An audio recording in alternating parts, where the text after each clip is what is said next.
So my name is Shahrukh. I run a page called Halal Munchies Reviews, and I make content about food.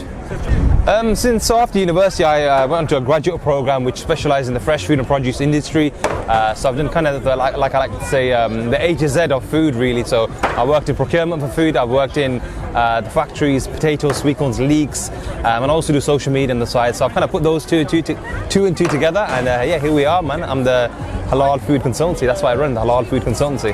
I'm here as Halal Munchies. So I run a page for almost 9-10 years now, and I think the Halal Food Festival is a fantastic opportunity for all of us content creators to get together, meet some of our followers, and just really celebrate halal food. Because in the media right now, unfortunately, the word halal is a bit scary to people, but it's kind of our responsibility as Muslims, content creators, people who represent the faith, to kind of talk about halal. And this is a fantastic celebration.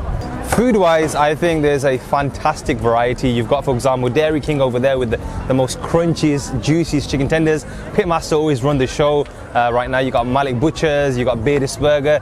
There's a variety of food here. So yeah, man, my belly's going to be pretty full after this day or this weekend.